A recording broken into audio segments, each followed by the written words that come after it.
नमस्कार दोस्तों, मैं हूं आपका दोस्त, आपका होस्ट आर के, और आप देख रहे हैं आर के ट्रेडिंग। तो दोस्तों, आपके साल मेरे जाओ का 191 एपिसोड लेकर आपके सामने हाजिर हूं। 191 एपिसोड। देखिए, पिछले कुछ दिनों से स्वास्थ्य इश्यू की वजह से मैं आपकी प्रॉपर सेवा नहीं कर पा रहा हूँ क्योंकि बोलने में मुझे बहुत परेशानी हो रही है, इसलिए मैं वीडियो भी रिकॉर्ड नहीं कर पा रहा हूँ। थोड़ा डॉक्टर की सलाह में रेस्ट में हूँ और कोई क्लासेस वगैरह भी मैं नहीं ले पा रहा हूँ। मैं अपने सारे स्टूडेंट से भी माफ़ी मांगता हूँ कि भाई अभी आपके क्लास जो पोस्टपोन है, मंडे से रेगुलर चालू हो जाएंगे, यानी कि कल से। तो ये चाहता तो मैं ये वीडियो नहीं बनाता, आपके सवाल में जाओगा 191 एपिसोड, लेकिन ये सीरीज ब्लॉक हो जाता, टूट जाता, जो कि मुझे बेहद पसंद, बिल्कुल पसंद नहीं आता। तो इस सीरीज को कंटिन्यू करने के लिए मैं ये वीडियो बना रहा हूँ। कल सैटरडे को लोगों ने सवाल भेजे थे, मैं उनका जवाब जरूर दूंगा, क्योंकि उन्होंने सवाल भेजा है, कुछ पूछा है, कुछ उम्मीद किया है मुझसे, कुछ अपेक्षाएं हैं उनकी मुझसे, तो मैं उनकी अपेक्षा पे खरा उतरने की कोशिश करूंगा। इतना देर वेट किया, पेशेंस किया, 7:45 बज चुके, 7:45। ये वीडियो मॉर्निंग में संडे को 11 से 12 बजे के दिन में आ जाता है, इस बार नहीं आ पाया, तो अभी मैं बैठा हूँ सिस्टम पे आपके सवालों का जवाब देने के लिए। तो देखेंगे दोस्तों, 191 एपिसोड में, 191 एपिसोड में सबसे पहला सवाल किन का है। और जो लोग आप इतना सपोर्ट और प्यार सम्मान, और जो मुझे व्हाट्सअप मैसेज कर रहे हैं कि सर आपकी तबीयत कैसी है, अच्छे है नहीं है, उसके लिए बहुत बहुत धन्यवाद, हार्दिक बधाई है।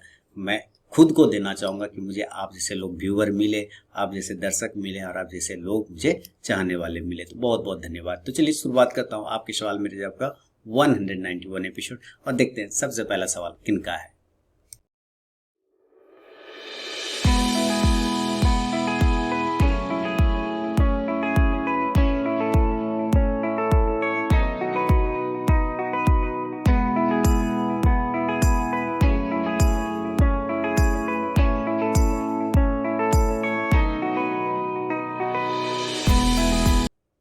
तो दोस्तों, सबसे पहला सवाल है शांतनु जी।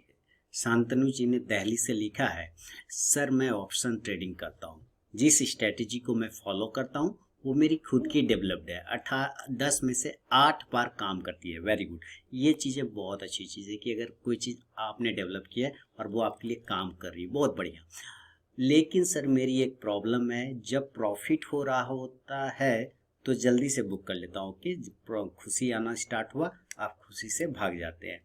छोटा छोटा प्रॉफिट एक ही गलत ट्रेड में ख़त्म हो जाता है। अच्छा, छोटी छोटी खुशियाँ एक बड़े से गम की वजह से सारा ख़त्म हो जाता है। ठीक है, कभी कभी लॉस ज़्यादा ना हो जाए तो ट्रेड को एसएल से पहले ही एग्जिट कर देता, या और फिर ट्रेड मेरे ही फेवर में होता है, लेकिन उसमें भी मेरा लॉस हो गया। अच्छा, इनका हिसाब है कि कुछ चीज़ों को इन्होंने डेवलप किया हुआ है और ये इनके लिए काम भी कर रहा है। क्लियर?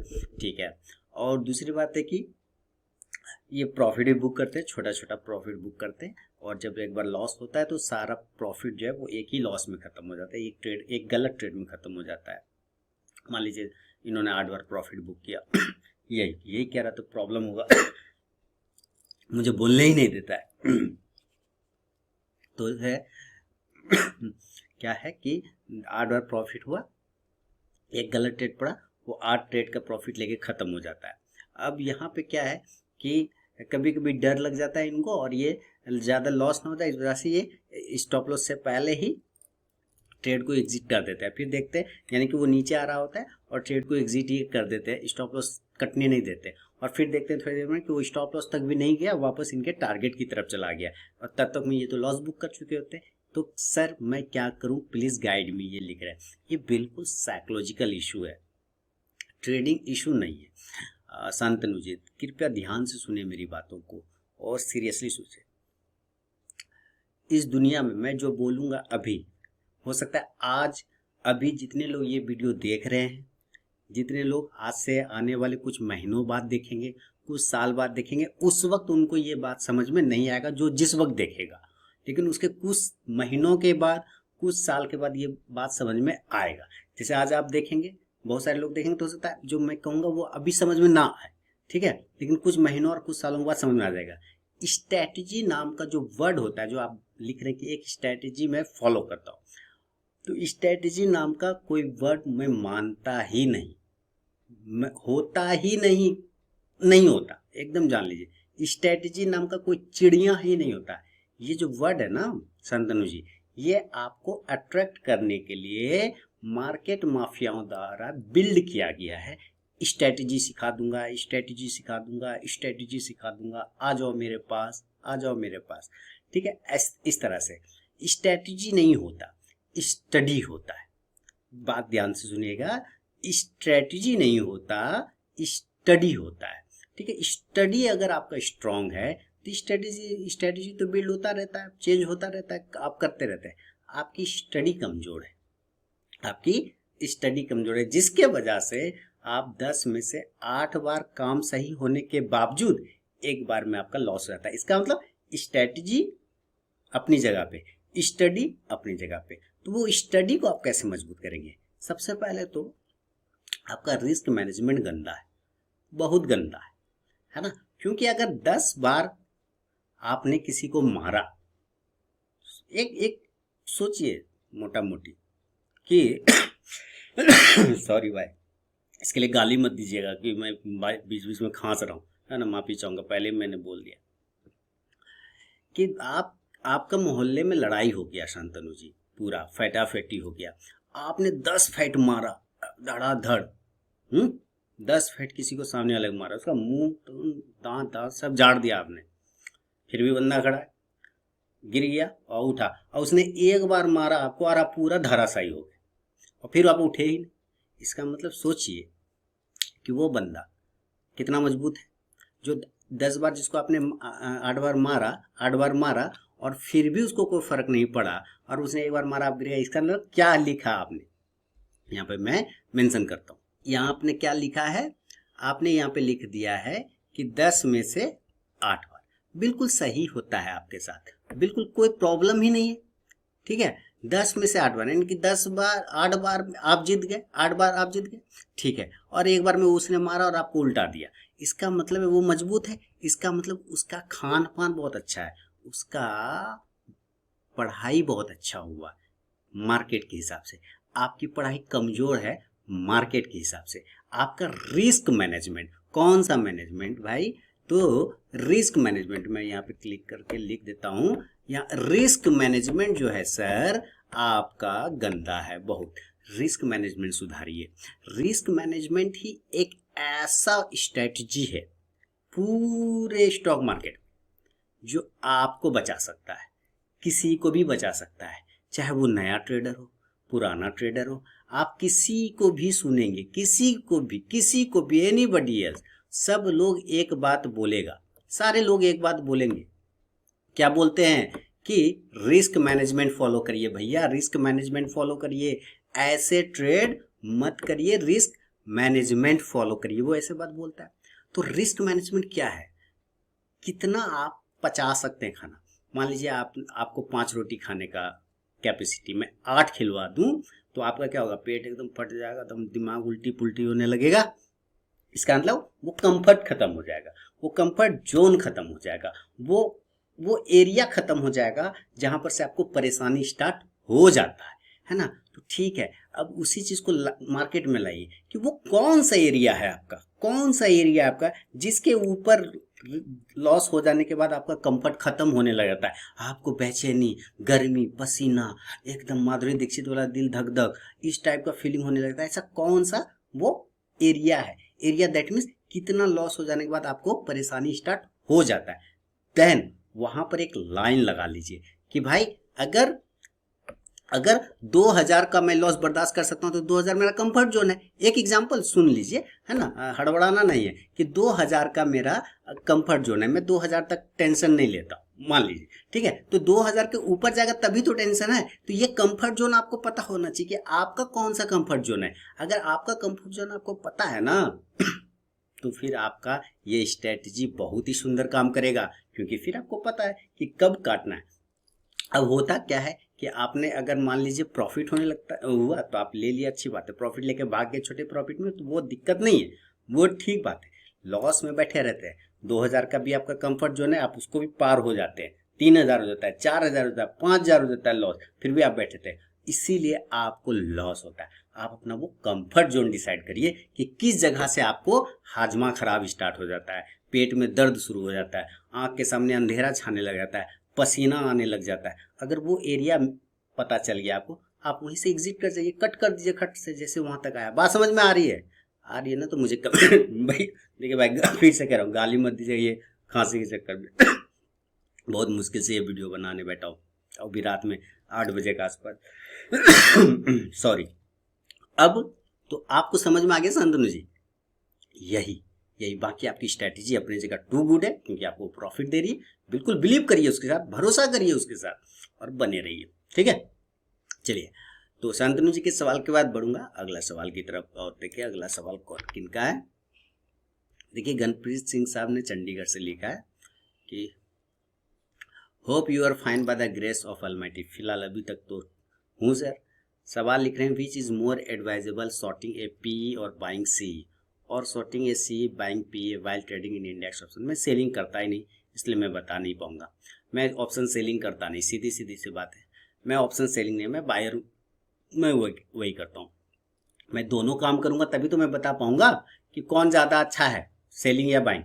मैं बाइंग करता हूँ तो मैं बाइंग के बारे में बता पाता हूँ कि भाई बाइंग करना है, सबको बोलता हूँ फलाना जगह पुट बाय करो, चिलाना जगह कॉल बाय करो। मैं कभी सेलिंग की बात ही नहीं करता, तो इस जगह पे मैं आपका कोई आंसर नहीं कर पाऊंगा, क्योंकि मैं एक ही काम करता हूँ, बाइंग। दूसरा लिख रहे हैं, is this criteria applicable for trading in stock option also. मैं स्टॉक ऑप्शन में भी करता हूँ, लेकिन बाई ही करता हूँ, सेल तो करता नहीं। स्टॉक गिर रहा होता है तो मैं पुट बाय कर लेता हूँ, स्टॉक ऊपर जा रहा तो मैं उसका कॉल बाय कर लेता हूँ। इसलिए सेलिंग का मैं कोई इसमें नहीं, सेल मैं करता ही नहीं, तो मैं उसको कोई आइडिया नहीं, मुझे आता ही नहीं, तो मैं क्या बताऊँ सेल। मैं ऑप्शन सेल नहीं करता। I want to buy Gland Pharma limited for short term at CMP। Okay, it is advisable to buy at this point of time, please give your prices. देखिए ग्लैंड फार्मा एक अच्छी company है, लेकिन वो गिर गई मेरे स्वास्थ्य के जैसे, वो भी गिर गया। अब गिर गया तो चलते जरा चार्ट, अभी देखिए बॉक्स तोड़ के ना वो काफी धड़ल्ले से भागा है नीचे, ग्लेनमार्क फार्मा। कई लोगों ने मुझे बोला भी, आपने बोला था ऊपर जाएगा। अरे भाई न्यूज़ पर काम नहीं होता, न्यूज़ पर किसी का भी बस नहीं होता, न्यूज़ कभी भी आ सकता है। इसको इस सपोर्ट एरिया से ऊपर जाना चाहिए था, नहीं जा पाया, गिर गया नीचे। ये बहुत अच्छा जगह है जहाँ से आप बाइंग कर सकते हैं। अगर 1600 के आसपास दोबारा मिले तो अच्छी बात है। 1600 से बाउंस करके वो 1800 1850 भी चला गया वापस, और फिर 1811 पर है। अगर आपको एंट्री लेना है नया, तो 1900 के ऊपर लीजिएगा, 1900 के ऊपर अभी मत लीजिए। और अगर नहीं गया और नीचे आ गया तो 1600 और 1500 के आसपास लीजिए, उसके पहले मत लीजिए, ठीक है गणप्रीत जी? तो ये है जगह, यानी नीचे आ गया तो 1500 से 1600 के बीच में ले सकते हैं, नहीं आया नीचे और वहीं से ऊपर घूमता है तो 1900 के ऊपर ले लीजिएगा, कोई दिक्कत नहीं है। क्लियर? चलिए ओके सर, आगे बढ़े। अगला सवाल एजाज मेहदी जी ने बड़ोदरा गुजरात से लिखा है, आप अपने निफ्टी ट्रेडिंग लेवल वाले वीडियो में एक दिन पहले का PCR देख के एनालिसिस करते हो। क्या आप ऐसी कोई वेबसाइट या सॉफ्टवेयर हो तो बता सकते हैं जिसमें हम लाइव में PCR देख सके? वो सेम जगह चलता है सर, वो आप जैसे देखते हैं ना, जैसे मान लीजिए कोई दिक्कत। अच्छा, क्या हमें एज ए बिगनर कोई सॉफ्टवेयर परचेज करना चाहिए PCR के लिए? फिर तो आप धोखा दे रहे हैं मुझे, अपने आप को, सबको। देखिए जैसे आपने ये बोला बिगनर, और फिर जैसे लिखा आपने सॉफ्टवेयर, बस धोखा दे रहे हैं। क्यों? क्योंकि ये बिगनर ना, ये सॉफ्टवेयर तो समझता ही नहीं अभी। बिगनर को सॉफ्टवेयर चिपकाया जाता है सीनियर द्वारा, बात समझ रहे? सीनियर द्वारा बिगनर को सॉफ्टवेयर चिपकाया जाता है, उसको पता ही नहीं रहता है ना। अगर सॉफ्टवेयर से ही, बात ध्यान से सुनिएगा सारे लोग, अगर 4 बंदा भी देख रहा है, अगर सॉफ्टवेयर ही बता दिया बाय और सेल, तो सर सारे लोग सॉफ्टवेयर खरीद के पैसे नहीं छाप लेते, खट खट खट खट खट खट खट छापते कि नहीं पैसे? सॉफ्टवेयर में भी खरीद लेता, सो जाता है मशीन सॉफ्टवेयर, बस, है ना। ऐसा नहीं होता है सर, वो पैसा बर्बादी। कितने लोगों ने सॉफ्टवेयर लिया होगा कमेंट में बता दीजिएगा। बहुत सारे लोग जो देख रहे हैं कि कभी सॉफ्टवेयर लिया तो उसका रिजल्ट क्या है, कितना गंदा आया होगा रिजल्ट। मैं बता सकता हूँ, दिल्ली में एक है व्यक्ति, बहुत बड़ा आदमी है, गुजरात से आया था सेमिनार लेने के लिए, सॉफ्टवेयर चिपका के लोगों को चला गया, है ना, काम नहीं करता है। पूछ लीजिएगा जिन लोगों ने लिया, नाम नहीं लूंगा, बहुत आता है वो टीवी पे, अपने माँ बाप के साथ आता है, उस पर टीवी पे कहता हूँ, चैनल पे आता है, यूट्यूब पे, अपने माँ बाप के को भी लेके आता है, वो तो चिपका के चला गया, काम नहीं करता। मैं नाम नहीं लूंगा, तो वो चिपकाया जाता है, अगर होता तो वो आपको सॉफ्टवेयर क्यों बेचता? वो फिर वही मशीन लगा के वो भी छापता पैसा, बात समझिए, है ना। ऐसा कुछ नहीं करना है, वो आपको सॉफ्टवेयर क्यों चिपकाएगा? नहीं करना है ना? तो आपको अपना सॉफ्टवेयर यहाँ बिल्ड करना है, यहाँ यहाँ यहाँ। ये है मशीन, ये देख रहे ये है मशीन, है ना? इसने कितने सॉफ्टवेयर बनाए होंगे पूरी दुनिया पर, इससे बड़ा कोई सॉफ्टवेयर नहीं। इसको बिल्ड करिए, इसको हार्ड करिए, इसको इसको इसको, और ये अगर बिल्ड हो गया आपका ना, ओहो, तो दिल खुश हो जाएगा फिर। तो कोई भी नई सॉफ्टवेयर परचेस करना है, मस्त रहना है। और पीसीआर आप नॉर्मल जो ब्रोकर का चार्ट होता है वहाँ भी देख सकते हैं। पैसे खर्च करने, पैसे ज़्यादा हैं तो मेरा अकाउंट है, आप उसमें पैसे डाल दीजिए, गरीब आदमी का मेरा भला हो जाएगा। जैसे देखिए ये निफ्टी है ना, चल रहा है, मान लीजिए ये लाइव मार्केट है एग्जांपल। जैसे ये आप इसका जब भी ऑप्शन चेन पे जाएंगे ना यहाँ ऑप्शन चेन पे आएगा तो आपको यहाँ पे ओपन इंटरेस्ट और यहाँ पुट दिखता है। सिंपल यहाँ पे दो चीजें दिख जाती है। और इसी तरह आपको ओपन इंटरेस्ट का डेटा लाइव में मिल गया। और जब ओपन इंटरेस्ट का डेटा मिल जाएगा ना, तो आप जाके एनईसी इंडिया पे भी चीजों को देख सकते हैं जहाँ पीसीआर वैल्यू चलता रहता है। आप डायरेक्ट गूगल पे सर्च करके भी वेबसाइट को ले सकते हैं, लेकिन कोई सॉफ्टवेयर मत परचेज करिएगा जिसमें आपको पैसे देने पड़े। बात समझ में रहे एजाज साहब? चलिए आगे बढ़ूंगा। सांगली महाराष्ट्र से गणेश जी ने लिखा है सर मेरा एक सवाल है आपसे, जब आप इंट्राडे स्टॉक्स में ट्रेड करते हो तो आप निफ्टी को भी देखते हो, तो अगर देखते हो तो स्टॉक को निफ्टी के साथ कैसे एनालिसिस करते हो? ओके, कह रहे कि इंट्राडे स्टॉक्स में ट्रेड कर रहे ठीक है, तो आप निफ्टी को भी देखते हो। ओके देखिए, अगर मैं कोई स्टॉक्स मैंने सेलेक्ट कर, स्टॉक सिलेक्शन तो एक दिन पहले होता है और कुछ लाइव में भी हो जाता है, ठीक है। अब जो सेलेक्ट कर लिया एक दिन पहले और वो किसी कारणवश नजर से मिस हो गया, नहीं ध्यान पड़ पाया, नहीं कैच कर पाया वो, या उसके लेवल निकल गया तो खत्म हो गया। अब लाइव मार्केट से लिया, जब लाइव मार्केट से ले रहे हैं ना, तब हमें मार्केट के डायरेक्शन को एक बार जरूर देखना चाहिए कि मार्केट का एक्चुअली डायरेक्शन क्या है। मान लीजिए अगर हम मार्केट के डायरेक्शन के साथ, यानी कि हवा के डायरेक्शन में अगर हम पतंग उड़ाते हैं, अगर हवा के डायरेक्शन में पतंग उड़ाएंगे तो हमारा पतंग ऊपर जाएगा, और अगर हवा इधर चल रही है और हम पतंग इस तरफ उड़ाएंगे तो उल्टा उड़ेगा, नहीं उड़ेगा ना, गिर जाएगा। तो हमें अक्सर हवा के डायरेक्शन के साइड का ही पतंग उड़ाना होता है। इस वजह से क्या होता है कि हम जो स्टॉक्स ले रहे थे उसका भी डायरेक्शन देखते हैं एक बार कि क्या वो मार्केट के डायरेक्शन को रिलेट कर पा रहा है या नहीं कर पा रहा है। अगर नहीं कर पा रहा, मान लीजिए ऐसा भी होता है कभी कभी कि अपोजिट भी सेलेक्ट कर लेते हैं हम लोग। कैसे कि मार्केट जा रहा है ऊपर और मैंने एक स्टॉक यहाँ ले रखा है, अब ये स्टॉक चूंकि बॉटम पर अगर है तभी मैं ले पाऊंगा इतना हिम्मत करके, क्योंकि मार्केट हमारा ऊपर है, स्टॉक मेरा बॉटम पर है। तो जब मार्केट ऊपर है तो हो सकता है ये बॉटम पर है ना, तो यहाँ से ये बाउंस कर सकता है। बात समझ रहे हैं? तो वहां पर हमें कुछ डायरेक्शन को देखना पड़ता है, और देखना ही चाहिए, क्योंकि अगर आप देख लेते तो आपको और ज्यादा कंफर्मेशन, क्लियरेशन मिल जाता है। गणेश जी, ठीक है, तो ये है आपके सवाल पे मेरा जवाब। तो दोस्तों आपके सवाल मेरे जवाब का ये 191 एपिसोड था, जिसके सवालों का जवाब मैंने दे दिया। रात 8 बज गए दोस्तों, माफी चाहूंगा। हर बार ये आ जाता है संडे को 11-12 बजे, लेकिन स्वास्थ्य सुविधा से नहीं आ पाए। मेरे स्टूडेंट लोग भी अगर ये वीडियो देख रहे हैं तो उनकी क्लास कल से शुरू हो जाएगी। मैं मैसेज कर दूंगा, चाहे जैसे भी कंडीशन रहे, मैं कल से क्लास जरूर लूंगा। तो दोस्तों आज्ञा चाहूंगा, विदा चाहूंगा, मिलूंगा नेक्स्ट वीडियो में। तब तक के लिए बहुत बहुत धन्यवाद।